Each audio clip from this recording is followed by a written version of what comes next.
अस्सलाम वालेकुम students. My self is professor Kamran सिद्ध प्राचा।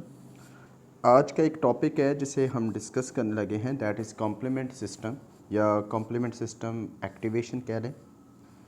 तो ये कॉम्प्लीमेंट सिस्टम जो है ये बेसिकली इम्यूनोलॉजी और हीमाटोलॉजी में आता है। तो ये कुछ स्टूडेंट्स की डिमांड थी, इसकी बेस पर ये वीडियो बना रहा हूँ और उसे अपलोड करूँगा इंशाल्लाह। तो आप देख सकते हैं व्हाट इज़ कॉम्प्लीमेंट सिस्टम, जो इम्यूनोलॉजी के स्टूडेंट्स हैं या जो हीमाटोलॉजी के स्टूडेंट्स हैं उनके लिए, दोनों के लिए बड़ी सूटेबल है। ठीक है जी। सबसे पहले तो हम जानते हैं what is complement system. Complement system होता क्या है, उसके इंट्रोडक्शन की बात करते हैं। It is named the complement system because it is first identify as heat labile component of serum that complemented और augment antibody in killing of bacteria. कि इन्हें कॉम्प्लीमेंट सिस्टम इस वजह से कहा जाता है कि ये वो सीरम के कंपोनेंट हैं जो कि कॉम्प्लीमेंटेड होते हैं या अगमेंट होते हैं एंटीबॉडी के साथ, यानी कि एंटीबॉडी के साथ जुड़कर एक पूरा सिस्टम बनाते हैं जिसके नतीजे में बैक्टीरिया आपके इम्यून सिस्टम में मारा जा सकता है।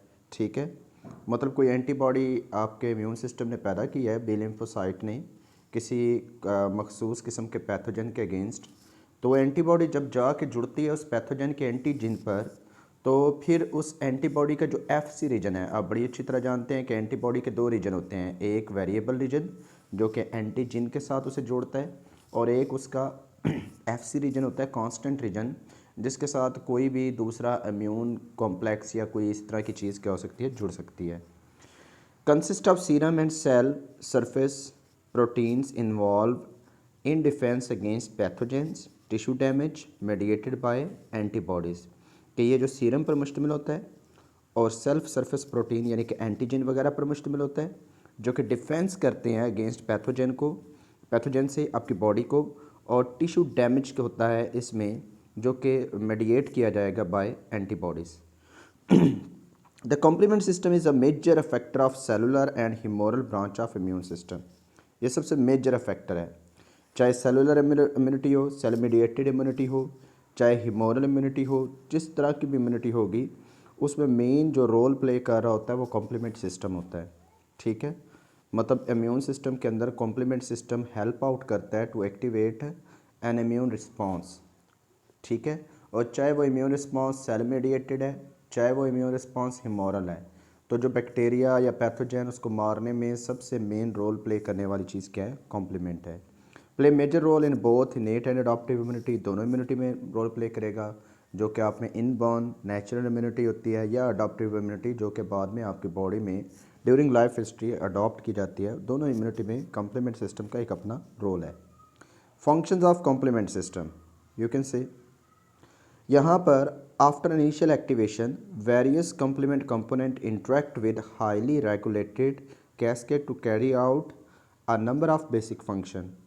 के जो इनिशियल एक्टिवेशन होती है, जैसे कॉम्प्लीमेंट एक्टिवेट होता जाता है उसके बाद वो कई कॉम्प्लीमेंट कंपोनेंट जो उनसे वो इंटरेक्ट करते हैं दूसरे आप ये कहने के सेलों के साथ, और रेगुलेट करते हैं नंबर ऑफ बेसिक फंक्शंस को, जो कि इम्यून सिस्टम में या पैथोजन को मारने में रोल प्ले करते हैं। अब उसमें सबसे पहला जो है लाइसिस ऑफ सेल है, बैक्टीरिया वायरस कॉम्प्लीमेंट सिस्टम, जो सेल बैक्टीरियल सेल होगा या जो पैथोजेंस होगा या जो वायरस होंगे उनकी लाइसिस में रोल प्ले करेगा।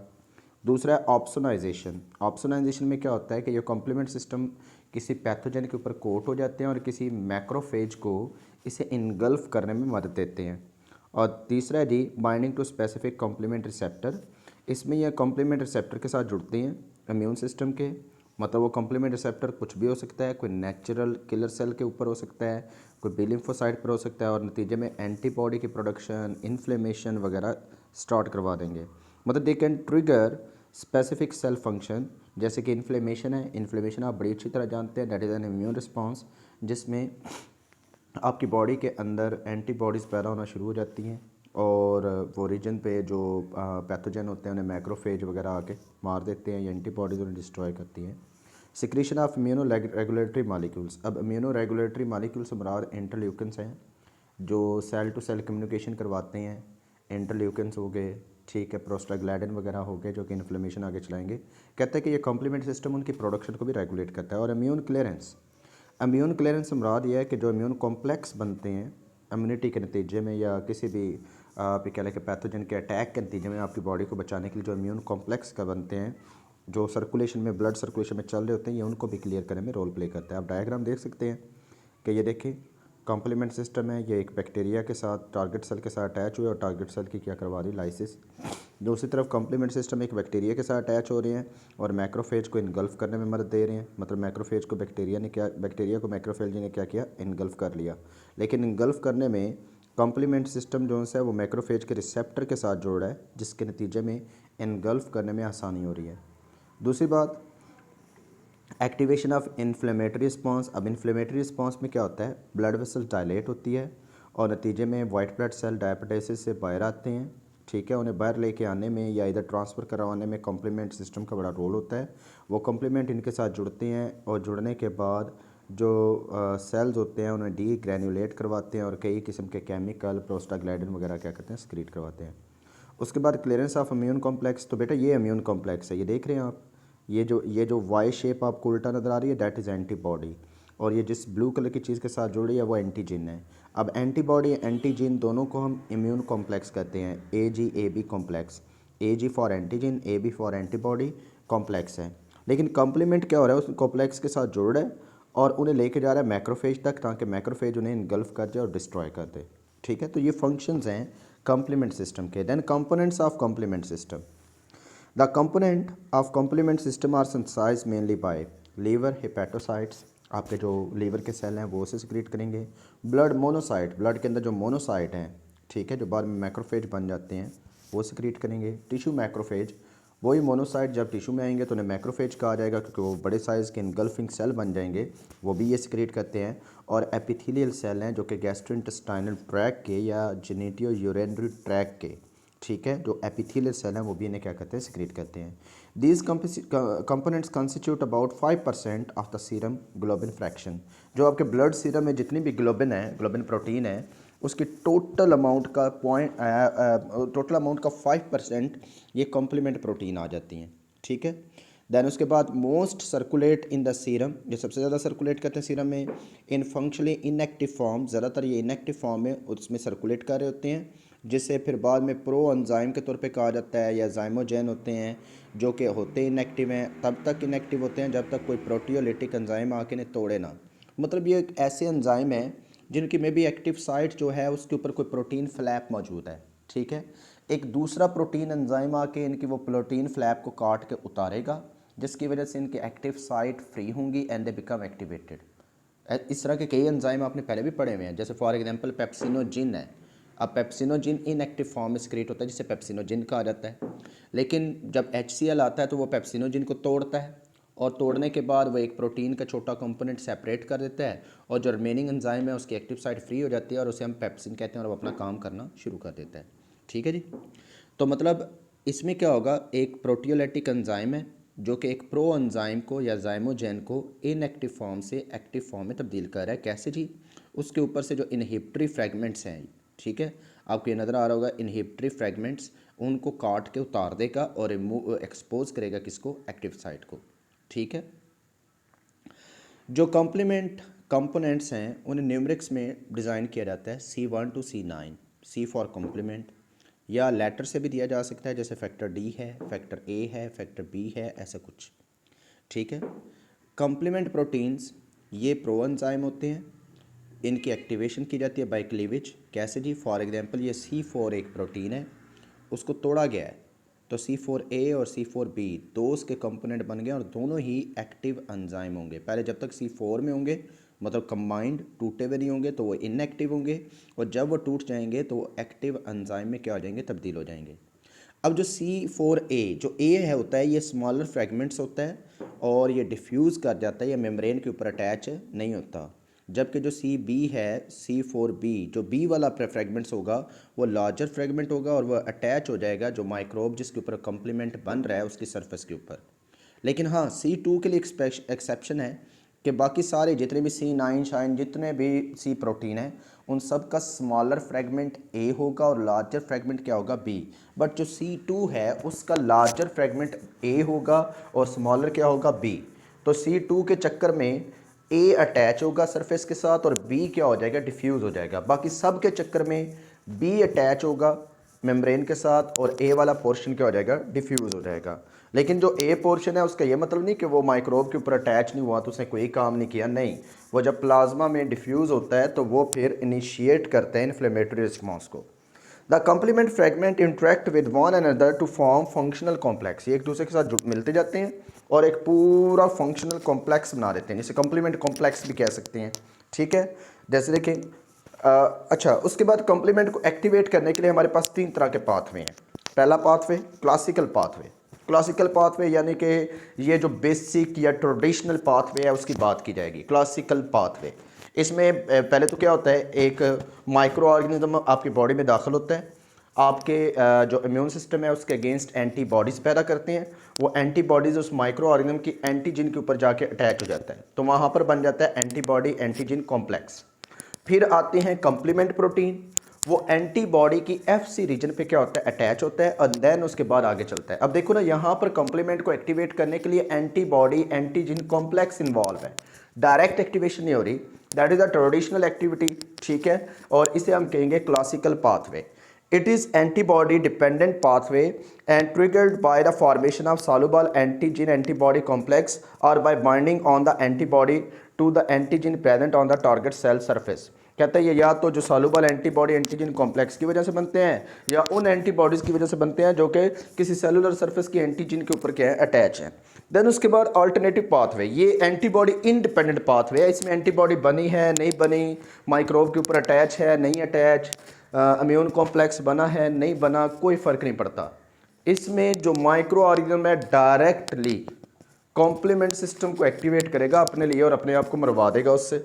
ठीक है, is the antibody dependent pathway stimulated by antigen directly, for example bacterial surface component, मतलब बैक्टीरिया के अपने जो सरफेस के कंपोनेंट है वही उससे डायरेक्टली क्या करेंगे, एक्टिवेट कर देंगे। दैन उसके बाद lectin pathway is also an antibody independent pathway, लेकिन ये रिजम्बल करता है, मतलब इसमें एंटीबॉडी का रोल नहीं है, बट क्लासिकल पाथवे से काफ़ी ये क्या करता है, मैच करता है। देन उसके बाद बात करते हैं कॉम्प्लीमेंट एक्टिवेशन की। उसकी स्टेज ऑफ एक्टिवेशन क्या है। सबसे पहली स्टेज में क्या होता है, फॉर्मेशन ऑफ C3 कन्वर्टेज बनता है, यानी कि ऐसा कन्वर्टेज जो कि C3 को तोड़ेगा C3A और C3B में, फिर वो C3B को अपने साथ जोड़ लेगा और फिर फॉर्मेशन होगी किसकी, C5 कन्वर्टेज की। और फिर जो C5 कन्वर्टेज है, ठीक है, वो क्या करेगा, C5 को तोड़ेगा C5A और C5B में, और फिर जो C5B है वो आगे जाके बनाएगा मेम्ब्रेन अटैक कॉम्प्लेक्स को, जिसके नतीजे में सेल की क्या हो जाएगी, लाइसिस। ये मेन चीज़ है जी। इसमें इनिशिएशन होती है, फॉर्मेशन होती है C3 कन्वर्टेज की, जो कि डिफरेंट है क्लासिकल पाथवे में, अल्टरनेट पाथवे में और लेक्टिन पाथवे में। मतलब C3 कन्वर्टेज का बनना वो मुख्तलिफ है तीनों पाथवे में, लेकिन C5 के एक्टिवेट कन्वर्ट होने के बाद जो मेम्ब्रेन अटैकिंग कॉम्प्लेक्स है उसका बनना तीनों में सेम है। ठीक है जी, देखिए, these then allow the parallel route to merge at C5 convertase. ये C5 कन्वर्टेज में आपस में क्या होते हैं, मर्ज हो जाते हैं, and finally generate a MAC membrane attacking complex. MAC का मतलब क्या है, membrane attacking complex by a common route. एक ही तरीके से मेम्ब्रेन अटैकिंग कॉम्प्लेक्स क्या करते हैं, बना देते हैं। ठीक है जी, all three path will lead to the production of C3B। तीनों पाथवे में C3 बनता है, C3B, और ये मालिक्यूल है जो कि सेंट्रल कॉम्प्लीमेंट कैस्केड में यानी कि सीक्वेंस में आता है। फिर उसके बाद C3B जो सी है वह सरफेस ऑफ माइक्रोब के ऊपर अटैच होगी और फ़ॉरन मार्क करेगी फ़ॉरन टारगेट सेल को, डिस्ट्रक्शन को। और C3B के 2 इम्पॉर्टेंट फंक्शन है। Number 1, it combine with other complement protein to generate C5 convertase. ठीक है, ये क्या करेगा, दूसरे जो कॉम्प्लीमेंट प्रोटीन है यानी कि C2A, C2B, C4B, उनके साथ मिलेगा और क्या बना देगा, C5 कन्वर्टेज बना देगा ताकि वो मेम्ब्रेन अटैक कॉम्प्लेक्स को बना सके। और दूसरा क्या है, ये खुद ही बजाते खुद ही ऑप्सोनाइजेशन भी करवा सकता है रिसेप्टर के ऊपर अटैच होकर जिस बैक्टीरिया पर अटैच है। ठीक है जी, अब यहाँ पर आपको पाथवे नज़र आ रहा है। ये पहला क्लासिकल पाथवे है, इसमें ये मेम्ब्रेन अटैकिंग कॉम्प्लेक्स मतलब वो बनेगा एंटीजन एंटीबॉडी कॉम्प्लेक्स, वो एक्टिवेट करेगा C1 को, C1 एक्टिवेट करेगा C2 को, C4 को, और वो बन जाएंगे C3 कन्वर्टेज। इसी तरह दूसरी तरफ मैनोज बाइंडिंग लेक्टिन ठीक है। बाइंडिंग फॉरेन सरफेस वाला लेक्टिन पाथवे है, उसमें वो जो मैनोज शुगर है वो क्या करेगी, एक्टिवेट करेगी C2 और C4 को, उन्हें तोड़ेगी और फिर वो भी क्या बनाएंगी, C3 कन्वर्टेज बना देंगे। और इसी तरह जो अल्टरनेट पाथवे है उसमें भी C3B ही बनेगा और वो C5 कन्वर्टेज, इन सब के नतीजे में C5 कन्वर्टेज बनेगा। C5 कन्वर्टेज बना देगा C5B को, और C5B जो उनसा मेम्ब्रेन अटैकिंग कॉम्प्लेक्स बनाएगा। इनको अलग अलग डिटेल्स में डिस्कस करते हैं, तब ज़रा क्लियर होगा। ठीक है, सबसे पहले चलते हैं हम क्लासिकल पाथवे पे। ये आपके पास रीडिंग है मटेरियल, जिसे आप स्लाइड से रीड कर सकते हैं। ठीक है, मैं आपको डायग्राम की मदद से उसे क्लियर करना चाहूँगा। ठीक है, ताकि आपको वो बात पूरी तरह क्लियर हो। और हर एक जो मेम्ब्रेन अटैकिंग क्या कहते हैं, जो क्लासिकल पाथवे का कंपोनेंट है, उसकी हर एक की डिटेल इस टेबल में दी हुई है, आप इस टेबल से उसे चेक कर सकते हैं। ठीक है, ये दोनों के टेबल हैं। अब देखिए, ये आपके पास सबसे पहला कंपोनेंट आ जाता है C1। ये C1 है, ज़रा गौर से देखें। C1 के यहाँ पर 1 2 3 4 5 6 हेड है, और उन हेड की टेल है, और टेल यहाँ पर नीचे बेस पर आके क्या हो गई हैं आपस में मिल गई हैं, और आपस में मिलकर इन्होंने क्या बनाया, स्टाल्क बना रही है। तो बेटा ये जो C1 का स्टाल्क वाला पोर्शन है, ये पाइप सी ऐसे ऊपर जा रही है, टेल सी, और फिर इसके आगे ये हेड जुड़ा हुआ है, और इस तरह के ये आपके पास 6 हैं। इन 6 के 6 को मिलाकर C1Q कहते हैं। ठीक है, C1Q आगे अटैच हैं C1R के साथ, ये दो हैं C1R, एक ये और एक ये। इसी तरह वो अटैच हैं C1S के साथ, और वो भी कितने हैं, दो हैं, सारे दो होंगे। तो लिहाजा कि जो C1 कॉम्प्लेक्स है वो कितनी चीज़ों पर मुश्तमिल होगा, C1Q पर, C1R पे, C1S पे। लेकिन जो एंटीबॉडी एंटीजन जो कॉम्प्लेक्स की FC रीजन पे चीज़ अटैच होगी, that would be C1Q। C1Q activate करेगी C1R को, C1R एक्टिवेट करेगा C1S को। ठीक है जी, ये काम इस तरह चलेगा। और C1S जो है वो एक प्रोटियोलिटिक एंजाइम में तब्दील हो जाएगा, जो C2 को और C4 को तोड़ेगा और उन्हें एक्टिवेट करेगा। आप ये डायग्राम देख सकते हैं। नेक्स्ट मैं इसे जूम करता हूँ, ये देखिए ज़रा, इसमें क्या हुआ है, ये CQ1Q के हेड हैं, ये जुड़ रहे हैं FC रीजन के साथ। ये देख रहे हैं, ये एक एंटीबॉडी है, ये एंटीबॉडी का वेरिएबल रीजन है, जो दो हैं Y के टेल मतलब हेड जैसे, और जो Y की टेल है वो FC रीजन है। FC रीजन के साथ आप देख सकते हैं ये CQ का हेड है, ये देख रहे हैं ऐसे ऊपर टेल जा रही है, ये CQ का हेड है जो FC रीजन के साथ जुड़ रहा है यहाँ पर, और यहाँ पर भी FC रीजन के साथ जुड़ रहा है। फिर जो C1Q का हेड है, जैसे वो FC रीजन के साथ जुड़ेगा तो C1Q खुद एक्टिवेट हो जाएगा। जैसे वो एक्टिवेट होगा, वो एक्टिवेट करेगा C1R को, और C1R एक्टिवेट करेगा दूसरे C1R को, और दूसरा C1R एक्टिवेट करेगा C1S को। ठीक है, इस तरह जब C1S एक्टिवेट होगा, वो आगे C2 और C4 को एक्टिवेट करना शुरू करेगा। ठीक है, ये ऊपर भी लिखा हुआ है कि C1Q बाइंड करेगा एंटीजन एंटीबॉडी कॉम्प्लेक्स के साथ, एंड C1R एक्टिवेट ऑटो कैटालिटिकली, वो खुद ब खुद C1R एक्टिवेट हो जाएगा, और वो एक्टिवेट करेगा सेकंड C1R को, एंड दैट बोथ C1R ये जो से हैं ये एक्टिवेट करेंगे किसको, C1S को। अब C1S जो है that is a proteolytic enzyme, ये डिवीजन तोड़ेगा किसको, C2 को और C4 को। आप देख सकते हैं नेक्स्ट डायग्राम में, ये मैं ऐसे जूम कर रहा हूँ, इस डायग्राम को चेक करें। अब देखें ना, ये C1S है, ये नज़र आ रहा है आपको C1S एक्टिवेट हो गया। उसने क्या किया, ये C2 आया, C2 को तोड़ दिया दो हिस्सों में, एक छोटे वाला हिस्सा बन गया C2B। मैंने बताया था C2 के केस में B वाला छोटा है और A वाला बड़ा है, जो A वाला है वो मेम्ब्रेन के पास चला गया। इसी तरह इसने दूसरी तरफ C4 को भी तोड़ दिया, C4B नीचे आ गया, और C4A क्या हो गया, डिफ्यूज़ हो गया। तो C4 का A डिफ्यूज़ होगा और C2 का B डिफ्यूज़ होगा, क्योंकि C4 का A छोटा है और C2 का B छोटा है। अब नीचे जो दोनों फ्रेगमेंट्स हैं वो मेम्ब्रेन के ऊपर आके जुड़ जाएंगे। आप देख सकते हैं ये मेम्ब्रेन है पैथोजन की, ये जो आपको नज़र आ रही है, इसके ऊपर ये अटैकिंग कॉम्प्लेक्स क्या हो गए हैं, जुड़ गए हैं, मतलब मेम्ब्रेन के ऊपर ये कॉम्प्लीमेंट कंपोनेंट जुड़ गए हैं, और इन्होंने मिलकर क्या बनाया है, C4B and 2A, C4B and 2A, इन दोनों को कलेक्टिवली हम C3 कन्वर्टेज भी कहते हैं, ये नीचे लिखा हुआ है। देन जी उसके बाद नेक्स्ट क्या हो गया, मतलब पहला काम था C1 का अटैच होना CQ के हेड का FC रीजन के साथ, फिर C1Q ने क्या किया, एक्टिवेट किया C1R की पहली और दूसरी सब यूनिट को, और दोनों ने एक्टिवेट कर दिया C1S को। C1S ने क्या किया, C2 को तोड़ा C2B और C2A में। ए जोन सा वो बड़ा है C2 का, वो अटैच हो गया माइक्रोब की सरफेस के साथ, और साथ ही उस S ने तोड़ा C4 को C4A और C4B में। इसका C4 का B बड़ा है तो अटैच हो जाएगा, और दोनों के छोटे फ्रेगमेंट्स क्या होंगे, डिफ्यूज़ हो जाएंगे। ठीक है ना। देन उसके बाद अगली डायग्राम देखते हैं। नेक्स्ट देखें कि नेक्स्ट डायग्राम में क्या हुआ। अब ये जो कॉम्प्लेक्स बना था C3 कन्वर्टेज, आपको मैंने बताया था ये C4B एंड 2A, इसने तोड़ना है C3 को। ये C3 आ गया, इसे ये तोड़ेगा, दो कंपोनेंट्स बनेंगे, एक C3B जो कि लार्जर है और एक C3A जो कि स्मॉलर है। स्मॉलर डिफ्यूज़ हो जाएगा, ये एरो शो कर रहा है वो डिफ्यूज़ हो जाएगा। लार्जर भी डिफ्यूज़ हो सकता है, लार्जर जो है वो ऑप्सोनाइजेशन भी करवा सकता है, या ये लार्जर जोन्स है वो C4B2A के साथ मिलकर C5 कन्वर्टेज बना सकता है। अब ये देखो ना, ये नीचे एक नया कंपोनेंट बन गया, इसमें 3 पोर्शन मौजूद हैं, एक C4 का B, एक C2 का A और अब एक C3 का B। इन तीनों को एक बार के साथ ना नीचे ये लाइन ड्रॉ करके, ठीक है, मतलब इनके नाम जहाँ पे लिखे हैं उनके ऊपर लाइन ड्रॉ करके आप मेंशन कर सकते हैं कि ये तीनों अब जुड़ गए हैं। अब गौर से देखेंगे ना ज़रा, अगर तो मैंने यहाँ पर दिखाया हुआ है, जिधर ये C4B2A3B लिखा है इनके ऊपर एक लाइन ड्रॉ हुई है।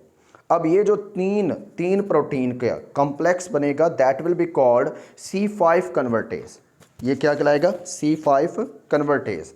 अब ये क्या करेगा जी, नेक्स्ट अब देखें ये कन्वर्टेज क्या करेगा, ये C5 कन्वर्टेज है, यानी कि C4B, C2A और C3B, ये C5 इनके साथ आके जुड़ेगा और टूट जाएगा दो कंपोनेंट में। एक कंपोनेंट होगा C5B बड़े वाला, एक कंपोनेंट होगा C5A छोटे वाला। जो छोटे वाला कंपोनेंट है ये तो बेटा डिफ्यूज़ हो जाता है और इन्फ्लेमेटरी रिस्पांस लाता है, लेकिन ये जो बड़े वाला कंपोनेंट है ये मेम्ब्रेन के साथ जुड़ जाएगा, यानी कि जो माइक्रोब की मेम्ब्रेन है उसके ऊपर दंस जाएगा। ठीक है, उसके बाद नेक्स्ट स्टेप चलेगा। आप देख सकते हैं ये स्टेप में सारा कुछ बताया हुआ है। अब देखो यहाँ पर ये C5B एक्टिवेट हुआ है, उसने अपने साथ जोड़ा है C6 को और C7 को, और एक नया कॉम्प्लेक्स बना लिया है C567, ये जो बल्ब जैसा आपको नज़र आ रहा है। अब इसके साथ C8 भी जुड़ जाएगा, ये जुड़ गया, यहाँ पे देखें अब नया कॉम्प्लेक्स बन रहा है C5B678। अब ये जो 6, 7, 8 है ये मेम्ब्रेन के बीच में धंसे हुए हैं, तो ये क्या करेंगे, एक्टिवेट करेंगे C9 को। ये देखो C9 आ गए, अब C9 इनके साथ जुड़ने लगे हैं। अगली डायग्राम में देखोगे तो C9 ऐसे गोल दायरा सा बना रहे हैं, जैसे कोई पाइप सी या रास्ता बना रहे हों, तो ये गोल दायरा क्या बन जाएगा, एक मेम्ब्रेन अटैकिंग कॉम्प्लेक्स। तो मेम्ब्रेन अटैकिंग कॉम्प्लेक्स में क्या क्या होगा, C5B, C6, C7, C8, ये मिलकर C5B678 बनाएंगे, जिसके साथ C9 जुड़ जाएगा, और C9 जो है वो ढेर सारे जुड़ेंगे और मेम्ब्रेन के बीच में रास्ता बना देंगे। अब इस रास्ते से पानी भरेगा, सेल के अंदर पानी जाएगा और पानी भर भर भर के सेल को क्या करेगा, फाड़ देगा। इसलिए हम कहेंगे मेम्ब्रेन अटैकिंग कॉम्प्लेक्स। तो ये बेटा आपका क्लासिकल पाथवे होगा for the activation of complement system. ठीक है, आगे आपका अल्टरनेट पाथवे स्टार्ट हो जाएगा, वो हम नेक्स्ट वीडियो में से डिस्कस करते हैं।